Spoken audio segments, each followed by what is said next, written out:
Back to our channel. आज हम लोग बात करेंगे मोराल स्टिमुलेट्स की। मोराल स्टिमुलेट्स में होता क्या है? It is a context of the workplace refers to the factor और the practice that positively influence and boost the moral motivation and overall wellbeing of the individual within an organisation. तो moral stimulates जो है, यहाँ पे होता क्या है कि ऐसी एक्टिविटी कंपनी में की जा रही है जहाँ पे जिसके वजह से आपका मोरल हाई हो रहा है, मतलब आप खुश रहने लगे कंपनी में। ठीक है, तो इससे क्या होता है, जब आप खुश रहते हो तो आप मन लगा के काम करते हो। तो मोरल अगर आपका हाई होता है तो आपको तो फ़ायदा होता ही है, साथ ही साथ कंपनी को बड़ा फ़ायदा होता है। क्यों? क्योंकि आप मन लगा के कंपनी में काम करने लगते हो। जब आप मन लगा के कंपनी में काम करते हो तो सिंपल सी बात है, उनकी प्रोडक्टिविटी बढ़ेगी। तो कंपनी जो अच्छी कंपनी होती हैं वो इस पर बड़ा वर्क करती हैं कि हमारे कंपनी में मोरल स्टिमुलेट्स होता रहे। तो वो धीरे धीरे क्या बोलते हैं, आपको अलग अलग एक्टिविटीज़ करती रहती है जिसकी वजह से आप खुश होते हैं। तो चलिए देखते हैं क्या क्या चीज़ें हैं। Effective leadership, inspirational and supportive leadership that foster trust, clear communication and guidance can significantly elevate morale। तो मतलब आपका अगर मैनेजर जो है उसके अंदर क्वालिटी है, उसको बात करने का तरीका पता है और उसके वो सपोर्टिव नेचर का है, ठीक है, और वो लोगों को समझता है, उसको पता है कैसे काम कराना है, तो ये एक इफ़ेक्टिव लीडरशिप स्टाइल है जिसके वजह से जो एम्प्लॉयज़ होते हैं उनका मोरल हाई रहता है, वो दुखी नहीं होते। उनको पता रहता है कि नहीं चलो ठीक है, हमारे जो मैनेजर है इस तरीके से हमसे काम करवाएंगे, तो वो उसका मोरल हमेशा हाई रहता है। तो ये बेस्ट चीज़ है। अगर आपका मैनेजर अच्छा है, उसके अंदर लीडरशिप क्वालिटी है, तो ऑटोमेटिकली जो आपका एम्प्लॉय रहेगा वो मोटिवेटेड रहेगा और खुश रहेगा। नेक्स्ट है recognition rewards, regular acknowledgement of the employees achievement and the fair and transparent reward system can boost the moral and motivation. समय समय पे आप प्रोग्राम्स करवा रहे हो जहाँ पे आप अपने एम्प्लॉयज़ को रिकॉग्नाइज़ कर रहे हो, उनको कुछ रिवॉर्ड दे रहे हो, कुछ ट्रॉफ़ी दे दिया, कुछ सर्टिफिकेट दे दिया, तो इससे क्या होता है, एम्प्लॉय भी खुश होता है, उसका मोरल हाई होता है। क्योंकि सब कुछ आप कह दो कि मैं सैलरी दे रहा हूँ तो इसका ये मतलब नहीं मैं उसको क्या बोलते हैं थैंक यू नहीं बोलूँगा, या फिर मैं उसको क्या बोलते हैं अप्रिशिएट नहीं करूँगा, तो ये गलत है। आप सैलरी दे रहे हो अच्छी बात है, लेकिन आप अगर चाहते हो कि एम्प्लॉय थोड़ा बेहतर काम करे, थोड़ा बेस्ट अपना दे, तो आपको कहीं ना कहीं उसको रिकॉग्नाइज़ करना पड़ता है, कुछ ना कुछ रिवॉर्ड्स भी समय समय पे देने होते हैं। नेक्स्ट है positive work place culture, a culture that values diversity, inclusion and collaboration contribution to the positive environment, enhancing the overall moral.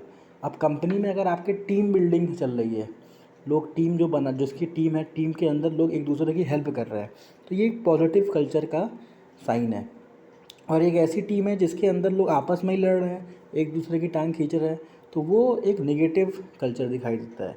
तो अगर आपने अपने टीम को इस तरीके से मोटिवेट करके रखा है कि वो एक दूसरे की हेल्प करते हैं और धीरे धीरे अपना भी ग्रो करते हैं और कंपनी को भी ग्रो कराते हैं, तो सिंपल सी बात है, आपके कंपनी में पॉजिटिव वर्क एनवायरनमेंट है, पॉजिटिव वर्क प्लेस है, और वहाँ पे लोग ईजिली वर्क करेंगे और उनको काम करने में अच्छा भी लगेगा।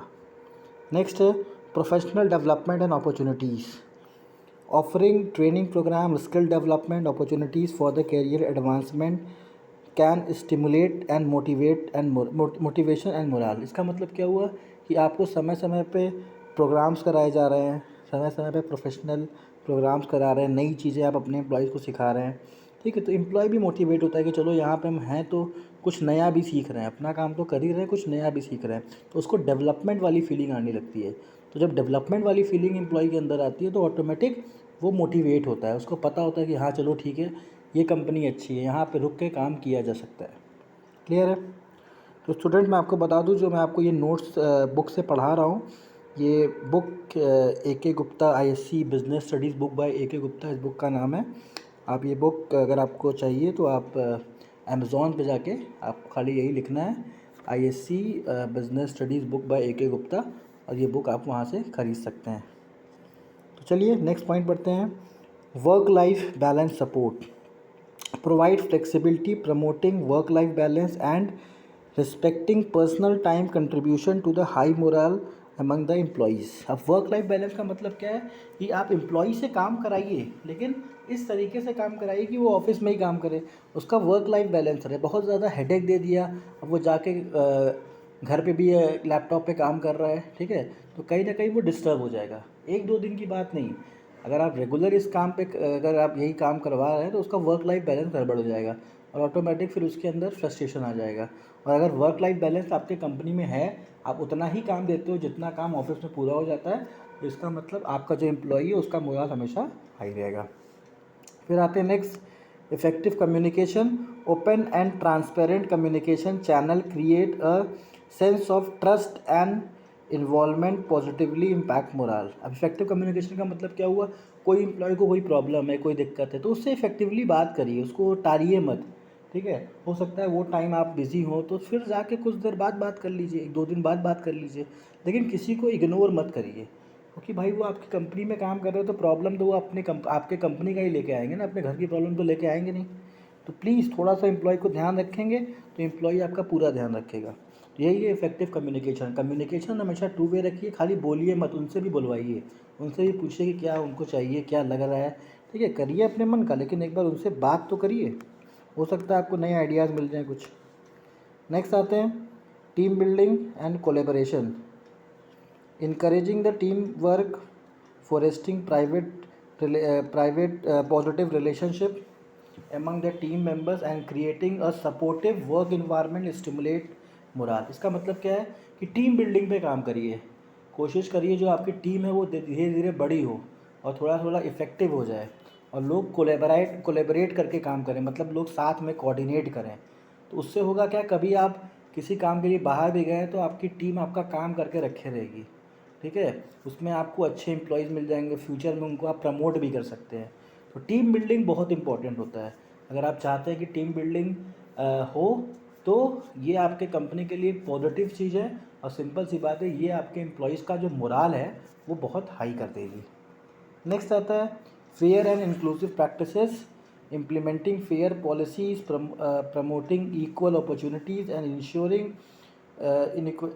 Inclusivity contribute to the positive work place and atmosphere. इसमें क्या बता रहे हैं कि फेयर एंड इंक्लूसिव प्रैक्टिसेस, मतलब जो भी आप प्रैक्टिसेस, जो भी कंपनी में आपने रूल्स रेगुलेशन निकाल के रखे हैं वो सबके लिए रखिए। फेवरेटिज्म मत करिए कि हाँ ये एम्प्लॉय पुराना है तो ये कुछ रूल नहीं भी मानेगा तो चलेगा, ये सब काम मत करिए। एक रूल बनाइए वो सबके लिए रहे, ठीक है। उससे होता क्या है कि एम्प्लॉय मोटिवेटेड फील करता है, उसका मोराल हाई रहता है, और आप सबको अलग अलग तरीके से ट्रीट करने लगते हैं तो एक टाइम के बाद जो नए एम्प्लॉयज़ आते हैं उनका मोराल डाउन हो जाता है, तो फिर वो अपना बेस्ट नहीं कर पाते। तो ये भी आपको ध्यान रखना चाहिए कि आप किसी तरीके से आप अपने एम्प्लॉय का मोराल डाउन ना होने दें, मोराल जब भी वो उनका इम्प्रूव ही हो। क्लियर है? Thank you student for watching. हमारे चैनल को प्लीज़ सब्सक्राइब करिए और शेयर करिए। Thank you.